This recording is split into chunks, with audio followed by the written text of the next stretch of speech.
el libro Martín Alonso Pinzón, Un olvido injusto, un texto que habla sobre este marino oriundo de Palos de la Frontera y sin cuyo concurso quizá Colón nunca hubiera llegado hasta América.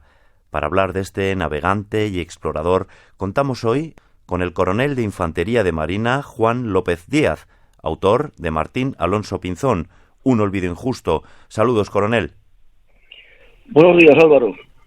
A ver, lo primero, centremos la figura del navegante. ¿Quién fue Martín Alonso Pinzón? Bueno, Martín Alonso Pinzón fue un marino de Palos, aunque su origen parece que la familia viene del norte de España, que es de Jaca de Aragón.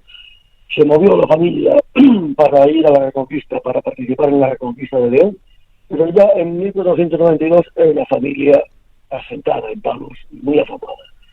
Su abuelo fue buzo, y porque se quedó ciego y cantaba muy bien, le pusieron el apodo de Pinzón, ya que en aquella época había una costumbre un poco bárbara de que estos pájaros de la raza Pinzón se les dejaba ciegos para que cantasen mejor.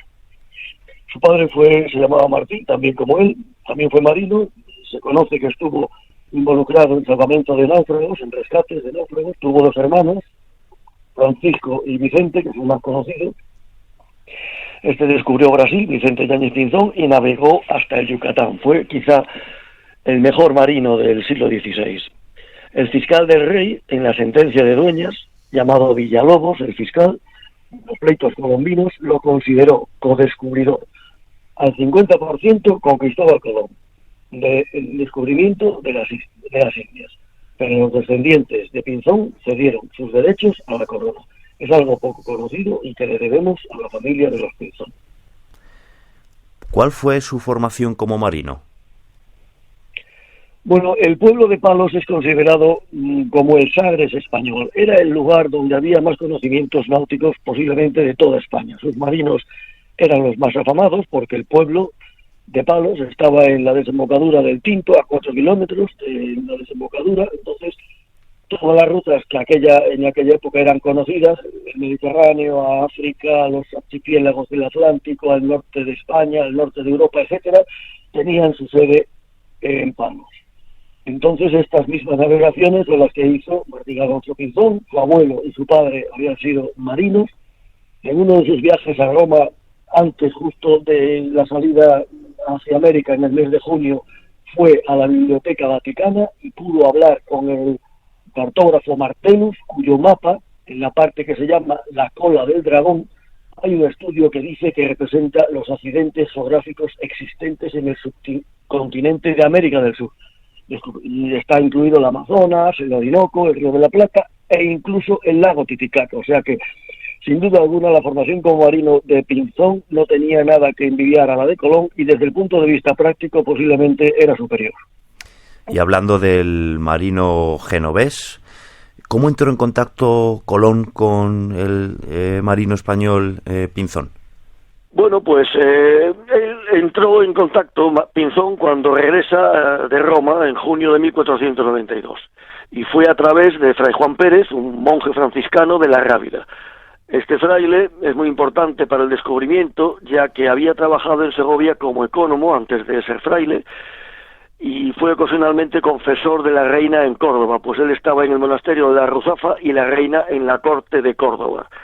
Cuando en 1491 Colón vuelve derrotado de la corte y dispuesto a irse a Francia, pasa por la Rábida, no a recoger al niño, que lo tenía en San Juan del Puerto, cerca de Huelva, con su cuñada Briolanga Perestrelo, y entonces allí le cuenta su odisea a Juan Pérez. Este decide ir a ver a la reina, a Santa Fe, la convence y hace regresar a Colón y se firman las capitulaciones en las que participa el propio Fray Juan Pérez. Este Fray Juan Pérez habla con Pinzón, sabiendo que es el mejor marino de Palos, para que ayude a Colón a organizar el viaje y mande una de las embarcaciones, porque nadie quería ir con Colón solamente. No es hasta que Pinzón decide participar en la expedición cuando los capitanes, los tripulantes, las dotaciones se animan a ir a ese viaje, porque era un viaje tremendo, a un mar tenebroso, desconocido, y solamente la presencia y la autoridad de Martín Alonso Pinzón hizo posible el alistamiento de la expedición. ¿Llegó a ser su concurso tan destacado, tan notable, que sufragó parte del viaje de Colón?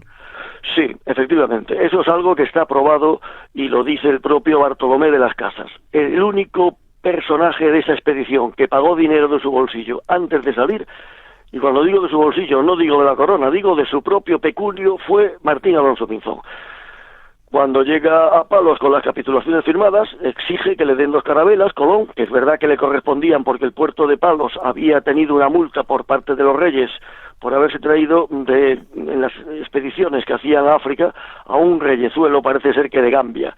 Y entonces la corona les exige unas carabelas, 2 alistadas durante un año, adelanta 1.100.000 maravedíes, la expedición costó unos 2 millones, y tanto las casas como otros cronistas hablan de que sin duda Pinzón dejó 500.000, lo que se llamaba entonces medio cuento de maravedíes, que es algo así como el 30% prácticamente del total de la expedición, y ese dinero lo paga con su bolsillo.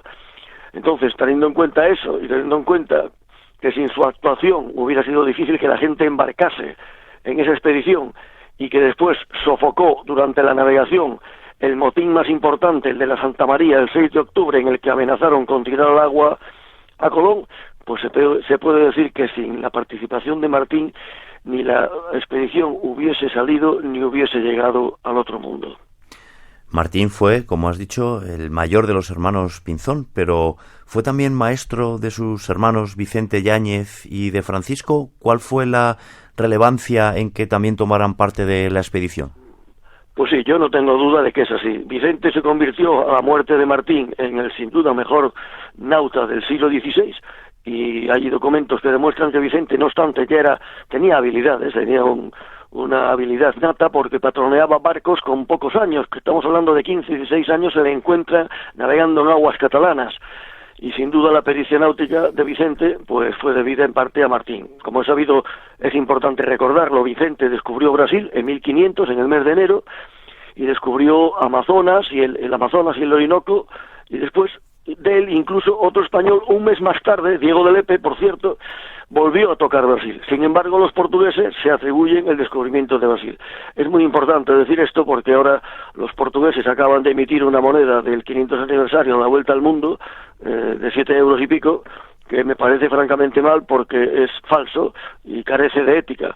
Pero hay que reconocer que los gobiernos que tenemos pues deberían defender más este tipo de todo lo que es nuestra historia, porque el descubridor de Brasil fue Vicente Yáñez Pinzón, en enero, de hace hoy, dentro de nada, 500 años.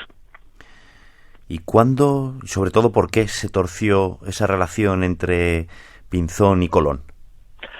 Bueno, pues es una buena pregunta, pero yo creo que ahí lo que hemos hablado de ese motín, el famoso motín del 6 de octubre en la Santa María, yo creo que ahí les tuvieron que forzar la máquina de alguna forma a Colón para que confesase todo lo que él sabía de ese viaje, porque allí no aparecía tierra por ninguna parte.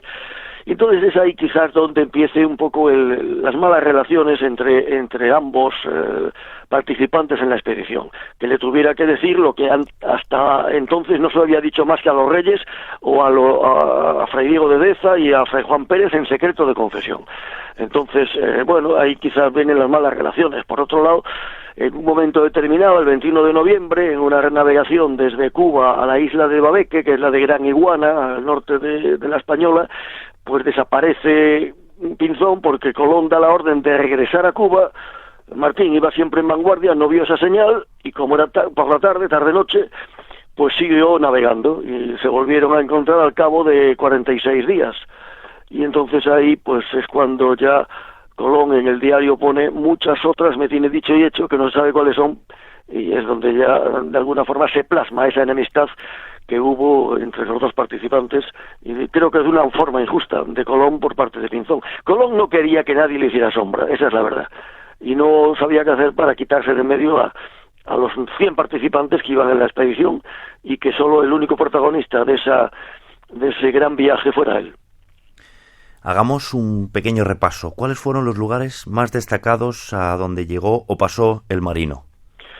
Bueno, pues Martín iba siempre en vanguardia, como he dicho, así que la tierra la descubre él, aunque los 10.000 maravedíes que dio la reina como recompensa se los lleva Colón porque dice que él lo ha visto unas horas antes por la noche, lo cual pues es un camelo. Pero oficialmente el descubrimiento lo hizo Colón. No obstante, después Pinzón vuelve en vanguardia, vuelve a ser el primero que descubre Cuba, como he dicho, vuelve a ser el primero que llega a la isla española, a Santo Domingo, y en ese tramo de esos 46 días que estuvieron separados, es posible que Pinzón hubiese navegado y descubierto también Jamaica, el sur de la Española, incluso Puerto Rico y el norte de la Española, hasta que se encuentra con Colón de vuelta encontrada a la altura de Montecristi, que es cuando los dos nautas se vuelven a encontrar. ¿Y por qué consideras que la historia no ha puesto a este marino en un lugar tan destacado como debería merecer? Pues es una muy buena pregunta. Yo, si quieres que te diga la verdad, es que no lo sé. Es porque los españoles a veces somos como somos. Tengo la absoluta convicción que sin su actuación y la de sus hermanos hubiera sido dudoso que la expedición hubiese zarpado del puerto de Palos. Y, por supuesto, es seguro que no hubiera llegado a tierra si él, con su autoridad, no consigue convencer a las dotaciones de seguir navegando 3 días más para descubrir tierra. Y eso es así y no hay cáscaras. Y después el propio Colón pierde su nave, la Santa María, así que tiene que volver en la nave de Vicente Yáñez Pinzón, o sea que lo lleva de alguna forma Martín Alonso y lo trae Vicente Yáñez Pinzón. Luego, sin su presencia, sin la presencia de los Pinzón, esta expedición verdaderamente no hubiera llegado o no hubiera tenido el éxito que tuvo. Además, Colón, en el regreso, en el viaje de tornaviaje, entra en Lisboa y en Azores, que estaba prohibido por los reyes que pasasen por territorios portugueses. ¿Para qué pasó por Lisboa? No se sabe para qué. Luego la navegación de regreso fue mucho más hábil y más prudente, la de Martín Alonso Pinzón, que la del propio Colón. Vamos terminando ya la entrevista, pero antes me gustaría saber cómo fue la llegada de Martín Alonso Pinzón a la Rábida y cómo fueron sus últimos días. Bueno, pues la llegada fue triste, llegó el mismo día, como hemos dicho, el mismo día que llegó Colón, por la mañana llegó Colón y por la tarde llegó Pinzón.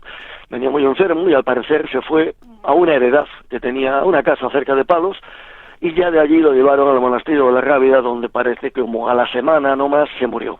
Pidió ser enterrado en el monasterio con el hábito franciscano y desde entonces, y eso es lo malo, su memoria fue enterrada junto con su cuerpo. Sus restos desaparecieron en reformas del cenobio y hoy solo queda una lápida que indica el lugar original donde reposaron sus restos, pero que no están. Algo típico en esta España cruel que se olvida de sus héroes no solo en vida, sino también hasta la muerte. Hubiera sido otra la historia del descubrimiento si Martín Alonso Pinzón hubiera regresado y hubiera escrito algo, pero desgraciadamente si lo escribió, su escrito desapareció. Pues coronel Juan López Díaz, autor de Martín Alonso Pinzón, Un olvido injusto, le deseamos mucha suerte con este libro y... Muchas gracias a ti, Álvaro, por acordarte de mí y del libro. Un abrazo.